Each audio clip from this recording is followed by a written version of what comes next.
Now, I don't remember, who was I? Oh, yes, that's all about cleaning your room. Yes, exactly. So, well, the thing is that your room isn't not you.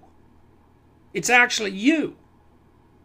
And so there's no difference between the chaos that's outside of you in a place that you spend as much time as you spend in your room and the chaos that's internal psychologically. And, one of the things I often do when I'm first dealing with my clients as a simple exercise in setting themselves right psychologically is to have them start to clean up their external environment. I've often thought this about the Jews too, is that if you're going to be a minority, you should at least have the decency to fail. If you leave a back door open, man, you're going to use it, that's for sure.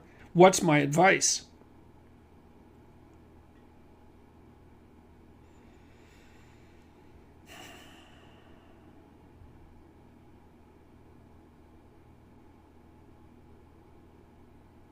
Well, the first piece of advice probably would be don't pretend that it's not important. You sacrifice your autonomy by not being able to drive.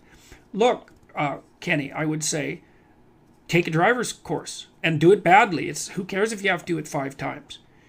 Go sit in a car for a while and pretend to drive like you're a kid, and then have them drive you around the block and take it slow. Maybe it's something that'll take you a whole year to learn. Make a schedule. The first week of classes, put in your exams, like in Google Calendar. Put in your assignments. Make a plan to get the assignments done. Start early, because lots of kids end up by Thanksgiving, their first semester, and they get so damn far behind they can't believe it, because there's a lot of work in university, a lot of reading. I don't know the answer to that. What should I do if every time I voluntarily confront my problems, I get too overwhelmed with stress to make progress solving them? That's a good one, man. Okay, so the first thing is take your problems. Let's take the driving example. I'm too afraid to drive. Okay, then you think, well, what exactly does driving consist of? Well, the first thing is that you have to establish some kind of relationship with a car. So you might think, well, you're not too afraid to go online and do a little investigation into what cars are like what's a good car and how do they work, and, familiarize yourself with the car. And then that makes you a little less afraid. And then you think, well, maybe I'll just go sit out in a car and put my hands on the steering wheel and just kind of accustom myself to the idea of being in the car, and accustom myself in my imagination to drive around in the car. Maybe I'll try some driving simulators online. And then the next thing is, well, maybe I can find someone I can trust to train me. And what we'll do is, as I mentioned earlier, is we'll go out to an empty parking lot on a Sunday morning, and I'll drive 15 feet and then stop, and that'll be good enough for the day. So what you want to do if you're overwhelmed with your problems is you want to break the problems down, and you do this by thinking strategically. You want to break the problems down into units that are small enough so that you can confront them and master them with a high degree of probability. And you can decompose almost every stressful problem into, so imagine that you have a stack of paper on your desk and there's a bunch of monsters inside it that you don't want to face, like homework you haven't done, or taxes that you haven't finished, or trouble you're having with a bureaucratic enterprise that you'd rather avoid. It's like one of the things you can do is just the first day you might think, okay, Jesus, I want to avoid that. All right, well, would I be willing to take the papers downstairs and put them on the table and spend no more than 10 minutes just looking at them and organizing them? And then you ask yourself, well, would I do that? And if the answer is yes, you think, okay, that'll be good enough for today. And then the thing is, you've knocked on the dragon's door, and you've eliminated the first part of the avoidance. And so then you're on your way. And the next day you might think, well, could I deal with the first page of that problem? And you think, well, I could at least look at it. And the trick is, and this is what behavioral psychologists do all the time, is identify the fear, break it down into its subcomponents, lay out a schedule for confronting the subcomponents, and don't burden yourself more than you can tolerate. And man, you can make unbelievable progress that way. But you have to be willing to give yourself credit for small achievements.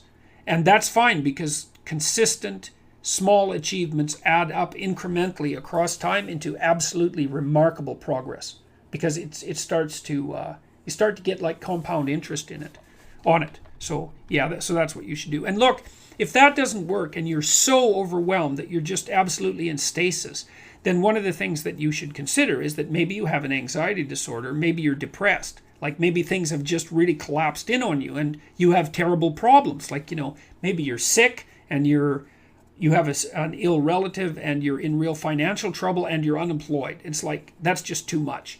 And so at that point, maybe you need to go talk to someone, and maybe you need to consider something like temporary anti-anxiety medication or antidepressant medication, and to sit down and strategize with someone about how you're going to put your life back on track. And I would say also, if you're in a situation like that and you can't find a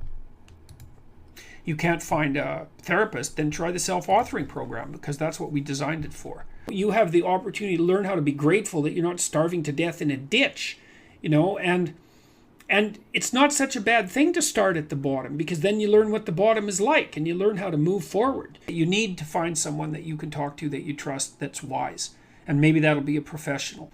It's often the case that people are terrified about the terrible things that might happen is because they won't really think through what the terrible things are and what they would do.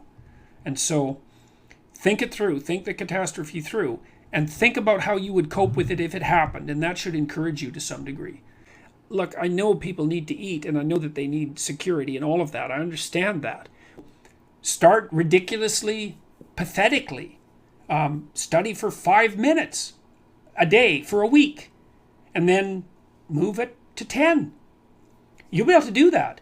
And don't cheat, because one of the things people do is they make a deal with themselves like that. I'm going to study for 10 minutes a day, each day. And then they get into it and they think, wow, this is going really good. So they study for 2 hours, and then they've broken the contract with themselves and they don't trust themselves anymore. And then they don't study for a whole year, or, well, maybe not, for a month.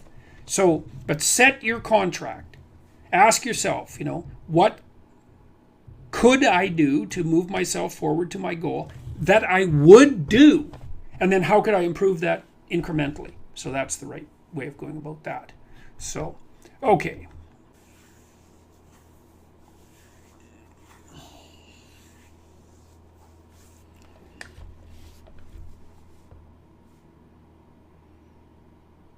There's something to be said for doing what grips you, but you have to ally that with discipline. Do you have any guidance around taking notes from books and lectures? Yeah, no problem. Like, don't be taking notes during the lecture exactly, because then you're not listening to the lecture. It's like, listen to the lecture and then take notes afterwards. Now, that doesn't work for every discipline. You can take notes afterwards, because what that does is force you to practice remembering. Read, think, write. Or read, write, think. Because the last two things are quite similar. But don't read the book and then read a sentence and then write down that sentence. That's not helpful. You could read the sentence, close the book, and then reformulate the sentence so that now it's your sentence, man. Then you'll remember it. Then you'll understand it. That works really well. There is an infinite number of ways to perceive the world. The idea that the world is so complex that there is, in principle, an infinite number of ways to perceive it is correct. I had a client, very introverted person, very badly served by her parents, not very well socialized, extremely socially anxious, awkward in her social interactions as well, so not skilled.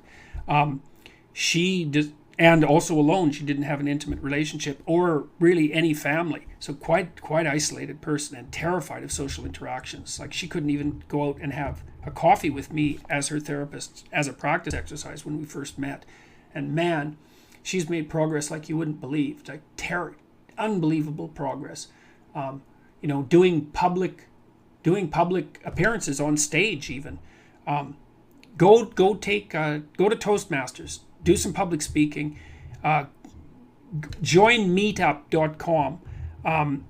Ask people questions. That's a really good thing. If you're not very social and you get self-conscious, you start thinking about yourself and how stupid you are, that's a really bad idea. You should be paying attention to the other person. So if you get nervous, it isn't that you have to stop being nervous, because that isn't going to work. What you have to do is start paying more attention to the other person. You have to force your attention outward. And, you can ask people questions. Listen to them. And when they say something interesting or they say something you don't understand, ask them a question. And people love that, man, because they know you're listening to them, and people love being listened to. So if you're nervous, learn to listen better and learn to ask questions. And there's no stupid questions if you're paying attention, right? And so you don't have to worry about that. If you don't know something, you don't know something and you ask an honest question and someone treats you badly because of it, then you should just go away from that person because they don't have a clue. So get out there. Forget about trying to not be nervous because you're going to be nervous. But when you're nervous, pay more attention to other people.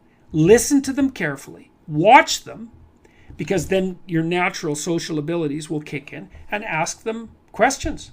And, you'll assume it'll take you 3 or 4 years to get decently good at it, and that you'll really have to work at it.